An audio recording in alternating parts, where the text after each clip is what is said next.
Hola a todos, hoy vengo a hablaros del mastering. ¿Qué es y qué no es masterizar? Definición y conceptos. ¿Qué es y qué no es el mastering? ¿Siempre es necesario masterizar la música? ¿Una buena mezcla también necesita ser masterizada? ¿Qué se gana y qué se pierde con el mastering? El audio masterizado puede usarse tanto en CDs y al mismo tiempo en un vinilo o en plataformas de streaming. ¿Qué se puede arreglar en el mastering y qué no? Claramente hay muchas preguntas por responder y este es el objetivo precisamente de este post. Bien, veamos qué es el mastering. El mastering es la última oportunidad objetiva en donde se puede intervenir en las cualidades sonoras de una producción musical para optimizarla. Lo que significa que es el último control de calidad antes de que la música llegue a los oídos del público, ya sea a través de plataformas de distribución musical digitales como YouTube, iTunes, Tidal, Pandora, Spotify, Qobuz, etc. O por medio de un soporte físico, bien sea un CD, un DVD, un superaudio CD, un vinilo, una cinta, etc. En este proceso de control es donde el ingeniero de mastering debe encontrar todos los problemas técnicos previos y solucionarlos, si es que los hubiera, y realizar todo el trabajo artístico de la producción musical. En otras palabras, en el mastering se espera y se prepara la mezcla para que sea optimizada para su distribución. Básicamente eso es el mastering, preparar la mezcla para su distribución en los diferentes elementos. En esta etapa se manipula sutilmente y quirúrgicamente el sonido para ser optimizado para su lanzamiento digital o físico, logrando que se escuche en todo su potencial en cada sistema de audio distribuido, sea un sistema de altavoces, un smartphone, auriculares o cualquier otro método. Lo que se busca con el mastering es que la música se reproduzca lo mejor posible en cualquier situación de escucha. Si logramos esto es que el trabajo fue correctamente masterizado. Entonces, ¿qué es masterizar? Cuando se trabaja el sonido en un estudio profesional donde exclusivamente se realiza mastering, con las herramientas apropiadas y con un ingeniero capacitado, es cuando podrán enfacitar todas las virtudes de la música y se podrá reducir y enmascarar los errores existentes en la producción antes de que llegue al oyente. Si partimos de la base de que en la etapa del mastering se solucionan problemas técnicos y se optimiza el material grabado para ser distribuido de la mejor manera posible, sin ser alterado dicho soporte, entonces, por definición, podríamos afirmar que el máster se escuchará siempre mejor que la mezcla, aunque si no se trabaja en un estudio profesional con un ingeniero idóneo y preparado para ello, sin las herramientas correspondientes se podrá arruinar todo el trabajo previo de semanas, meses o incluso años. El mastering garantiza objetividad en el sonido. Si se realiza ese trabajo tan delicado en el mismo lugar donde se grabó y mezcló con el mismo ingeniero, se tendrán a resaltar los errores de la producción debido a que normalmente esas carencias son el resultado de algún problema en el sistema de monitoreo, de anomalías técnicas en la sala o en la exageración de algún criterio personal por parte del ingeniero o del productor. Si bien implica sumar un especialista más, siempre es conveniente un par de nuevos oídos, con experiencia y con las herramientas necesarias, con el espacio acústico correcto para tomar decisiones con la mayor precisión posible. Entonces, la masterización es el producto o el proceso por el cual se buscan mejorar las mezclas que se lleven las canciones al nivel sonoro comercial correspondiente para la distribución elegida por cada artista y por cada productor, tanto sea lanzamiento físico como lanzamiento digital o plataformas. El objetivo principal del mastering es alcanzar el mejor sonido posible para la música previamente mezclada y al mismo tiempo buscar que cada canción de un álbum se escuche de forma homogénea tanto en el timbre, en el color o intensidad. En otras palabras, durante el mastering se lleva la producción a ser escuchada de la mejor manera posible y se genera homogeneidad entre las canciones dentro de un mismo álbum. Podemos concluir entonces que el mastering es adaptar la mezcla a un contexto. Es decir, el proceso de masterización se perfecciona el sonido acorde a su soporte de distribución, insisto, digital o formato físico. Si no hay contexto, no se puede hablar de mastering. Si el artista no sabe dónde va a distribuir la música, no se podría masterizar absolutamente nada, ya que no habría un objetivo que alcanzar, unas normativas a cumplir propias de cada medio. No es lo mismo masterizar para un vinilo que masterizar para un CD, que masterizar para una plataforma, y un mercado que complacer, evidentemente. Y ahora que ya queda claro cuál es el significado de masterizar, avancemos. ¿Qué se hace en el mastering? Una característica particular de la masterización es que durante esta etapa también se decide el orden de las canciones del álbum.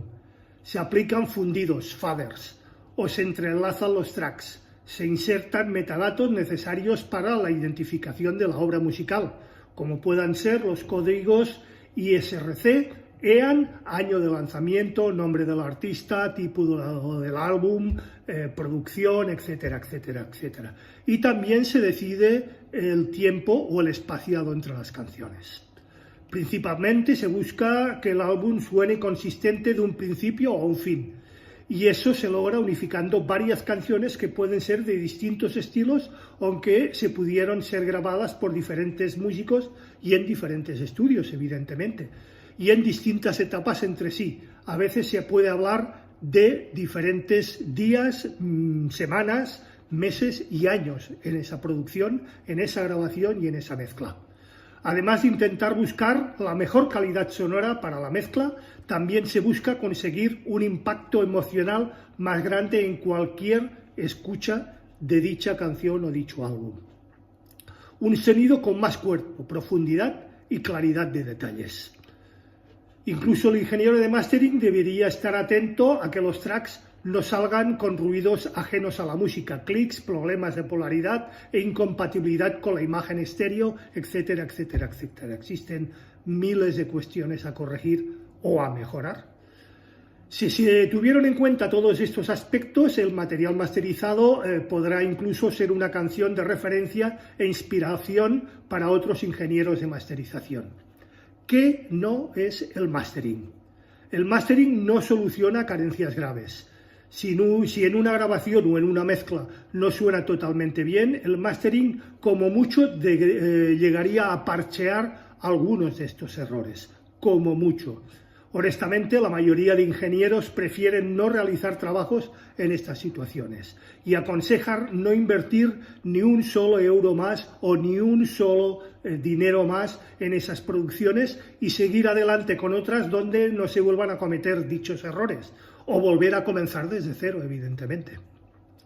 La masterización no implica poner únicamente un limitador o un compresor al final de la cadena de procesos. En muchos casos, los estudios de grabación y de mezcla, que ofrecen también servicios de masterización, genera este tipo de prácticas y realiza esto de forma más que incorrecta. El limitador es una herramienta imprescindible en la masterización, hay que entenderlo así, para generar intensidad en la señal, pero no es la única técnica con la cual conviene abusar o de la cual conviene abusar. Como ya se explicó en anteriores posts, hay una gran variedad de herramientas específicas para trabajar en las cualidades sonoras y la corrección de fallos. El limitador, evidentemente, o el compresor es uno más, pero ni es la única ni es la mejor. En el mastering no se resuelven problemas de instrumentos específicos, si bien a veces con determinadas herramientas un ingeniero puede solucionar un conflicto particular dentro de una mezcla. El trabajar con un archivo estéreo 5.1 u otros y la libertad de acción no está en absoluto restringida. Los ajustes y corrección de desbalances se hacen a niveles generales. Si se pretende arreglar un problema muy específico de un solo instrumento, es porque aún no se tiene bien claro cuál es el significado de masterizar un track. El máster no es la tapa donde se aplican ajustes drásticos. Esto no es cierto en lo más mínimo. A veces significa utilizar un ecualizador con una atenuación o acentuación de no más allá de 1 dB, con compresiones dinámicas de alrededor de 1 dB y con una limitación no más allá de 0,5 dB. Siempre dependerá de cómo haya sido trabajada la canción durante la grabación y la mezcla, evidentemente. La historia de la masterización, del vinilo al streaming. La masterización de audio es una tarea realmente difícil y a menudo mal entendida, en parte porque ha cambiado mucho a lo largo del tiempo y de su historia, y ha pasado mucho tiempo, aproximadamente unos 80 años. Aprender algo de la historia de la masterización puede ayudar a entender mejor cómo empezó todo. También explica por qué se necesita y cómo se debe abordar. La historia de la masterización. Al principio, las grabaciones de audio eran muy sencillas. Normalmente el ingeniero colocaba el micrófono delante del grupo o banda y venga, tira. Después cortaban el audio directamente en un disco de cera o acetato que ya era realmente el máster. Finalmente este disco se utilizaba para crear una estampación de discos de goma o de laca goma o vinilo. En 1948 Ampex fabricó el modelo 200, un grabador de cinta magnética que revolucionó realmente el mundo de la grabación de audio. Sin embargo, tenía un inconveniente. Necesitaban un proceso para transferir el audio de la cinta en un medio más restrictivo, como es los discos de vinilo, de goma laca o de laca. Una cinta tiene un rango dinámico mucho más amplio que el vinilo y una respuesta en frecuencias exageradamente diferentes a este. Espero producir un post donde hablaremos de estas diferencias entre lo que es las características técnicas y sus peculiaridades en un vinilo y en otro medio, como puedan ser un CD, una cinta o el audio digital. Los ingenieros tenían que comprimir y ecualizar el audio para transferirlo al vinilo, debido a sus limitaciones técnicas. Era necesario evitar problemas mecánicos como el tracking y el skipping, que hacían que la aguja pudiera saltar u omitiera según qué muestras. Además, el corte del primer vinilo era, en cierto modo, un proceso manual, con equipos muy y altamente especializados. Sin embargo, una mala preparación del audio o un solo error inutilizaban totalmente el máster y había que volver a empezar. Había un ingeniero especializado en este proceso, que más tarde se llamaría masterización. Al principio, las compañías discográficas y los ingenieros de masterización aplicaban algunas ecualizaciones propias para mejorar la transferencia al vinilo. En 1954, la RIA, como ya hemos visto en algún anterior post, introdujo la curva de ecualización propia, la RIA, que la industria pronto adoptó como estándar para los discos de vinilo. Estandarizar la respuesta en frecuencia de los diferentes dispositivos de reproducción tenía muchas ventajas y era una buena mejora en general. Ahora se podrían cortar discos con surcos más estrechos, lo que permitiría tiempos de producción más largos o mayor duración en los vinilos. Algunas grabaciones con muchos graves presentaban problemas que obligaban a los ingenieros de masterización a aplicar una ecualización correctiva adicional para optimizar las grabaciones. Veamos también o reveamos la guerra del volumen. En esta fase las empresas se dieron cuenta de la importancia de la masterización en el éxito de ciertos discos. El volumen, francamente, era un factor más que importante a tener en cuenta. En la década de 1940 los reproductores de vinilo se hicieron muy populares y a menudo se ajustaban a un nivel de volumen más que predeterminado. Esto hacía que los discos masterizados con más volumen realmente destacaran. Del mismo modo, en los años 50 los productores empezaron a pedir singles de 7 pulgadas con un volumen más alto para que las canciones destacaran cuando los escucharan los directores de las emisoras de radio, que eran su fuente de difusión más importante o de marketing más importante. Esto implicaría más adelante lo que se llamó la guerra del volumen, explicada detalladamente como ya he dicho en un anterior post. Debido a esto, la masterización del audio se volvió realmente más creativa. Se crearon nuevas herramientas de compresión y de ecualización. Esto fue el comienzo de la masterización moderna. Bien, veamos la masterización en la era digital. En 1982, la introducción de los discos compactos, de los CDs, provocó una revolución en la industria del audio. Hubo muchos otros avances en la década de 1980 que mejoraron el proceso de masterización junto con la adopción de la tecnología digital. El papel del ingeniero de masterización cobró muchísima más importancia durante este periodo. El formato digital mejoró en gran medida. El rango dinámica y de dinámica proporcionó una mejor y mayor relación señal-ruido y también a sus homólogos analógicos, evidentemente. Esto permitió a los ingenieros de masterización aumentar aún más el volumen de las pistas, que era una de las principales preocupaciones durante esa época, como hemos visto. También facilitó la mejora del sonido mediante ecualizadores, excitadores auditivos y otras nuevas herramientas y tecnologías. Al principio solo se disponía de grabadores digitales y procesadores de audios basados en hardware, pero pronto aparecieron los ordenadores como el Apple o el Atari o el Amiga, lo suficientemente potentes para el procesamiento de audio digital. Esto dio lugar a innovadores editores de sonido como el archiconocido Pro Tools, que más tarde se convirtió en el estándar en estaciones de AW. La posibilidad de grabar y procesar audio digital en un ordenador cambió por completo y drásticamente la forma de grabar y masterizar el audio en todo el mundo. Gracias a ello, ahora es posible tener un estudio de grabación o una DAW en casa, lo que también supone un gran salto en la historia de la masterización moderna. Después de décadas, la masterización no ha dejado de evolucionar. La herramienta y recursos con la que nos encontramos hoy en día habría sido impensable durante los años 40 y 60. Con la introducción de los plugins como el VST, el AU o el RTAS, las opciones de procesamiento de audio digital han crecido y han evolucionado exponencialmente. La masterización de audio se ha vuelto mucho más fina y refinada, y la sonorización ya no es el principal o único objetivo. Su sonoridad no es el único objetivo.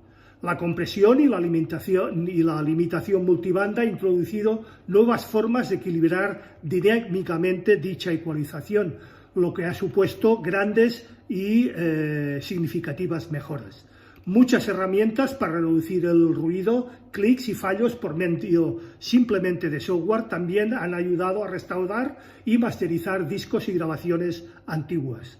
Hoy en día, productores de todo el mundo pueden grabar, mezclar y masterizar las canciones en sus propias casas con su propia estación de AW con herramientas como Pro Tools o similar. Sin embargo, la masterización es la fase final de la producción y la última oportunidad para mejorar el resultado final de nuestras pistas. Allí por los años 40, el ingeniero que tenía que transferir el audio a un disco de vinilo lo tenía realmente difícil. Ahora tiene que asegurarse de que la pista se traslada bien a cualquier dispositivo de reproducción, lo que realmente no es nada fácil. No es lo mismo masterizar para un vinilo, como hemos dicho, que para un CD, que para un streaming, que para una cinta o cualquier otro medio. Los plugins hacen que la masterización esté al alcance de cualquiera que tenga unos básicos y mínimos conocimientos. Con algo de experiencia, evidentemente, mucho mejor. Es muy importante. La masterización no son herramientas para neófitos. Es posible acceder a herramientas profesionales para dar vida a tu material realmente con costes mínimos. Bien, veamos cuál va a ser o cuál puede ser el futuro. La masterización seguirá siendo esencial para la producción musical, cada vez más. Sin embargo, con la introducción de los estándares de sonoridad y las nuevas tecnologías, se abre realmente una nueva etapa. la normalización. Un nuevo estándar de sonoridad como es el LUFS está empezando y avanzando de forma muy popular y de forma muy significativa. Los servicios de streaming como Spotify utilizan ahora la normalización mediante el LUFS para regular el volumen entre las pistas durante la reproducción. Esto mejora la experiencia del oyente y hace que el uso externo de la compresión y la limitación sea realmente contraproducente. Si la normalización en los dispositivos de consumo se generaliza, la guerra del volumen finalmente habrá llegado más que a su fin. Esto podría dar lugar a un cambio en la forma de masterizar y al final nos beneficiará realmente a todos. El poder de crear música con más dinámica y mejor sonido está en nuestras manos. La masterización automatizada. La introducción de la masterización de audio automatizada en los últimos años es la última innovación en la historia de la masterización. Con el Machine Learning, los ordenadores y la inteligencia artificial pueden empezar a competir con los ingenieros de sonido profesionales más especializados en la masterización. Se trata realmente de un nuevo avance en la historia musical y en la industria musical. El lanzamiento de Mastering Box tuvo lugar allá por el año 2015 y tras más de 7 años, ahora hay más de una decena de servicios similares a estos para la masterización automatizada disponibles y al alcance de nuestras manos o al alcance de prácticamente cualquiera. Para muchos, la masterización automatizada con inteligencia artificial ha demostrado ser muy eficaz, accesible e increíblemente rápida. Cada vez más artistas y bandas, productores independientes, están adoptando esta nueva técnica y estas nuevas herramientas. Es cuestión simplemente de tiempo que los grandes sellos y las grandes compañías discográficas se suben realmente al carro y se sumen a ellas. Bien. Esto es todo por hoy. Recapacitemos una vez más sobre qué escuchamos, cómo y por qué lo escuchamos. Quedo abierto, como siempre, a cualquier duda, pregunta, aclaración, cuestión o sugerencia por vuestra parte. Será, como siempre, puntualmente respuesta. Recordad, por favor, si os ha gustado, darle al like, es muy importante para el canal. Compartid el post, de esta manera ayudáis a crecer al canal. Si no lo estáis, suscribiros a él y acordaros de darle a la campanilla gris para que YouTube os avise de cualquier novedad dentro del canal. Muchísimas gracias y nos vemos el próximo viernes una vez más en un nuevo capítulo de A las 8 estrenamos. Hasta entonces y que tengáis una muy buena y feliz semana.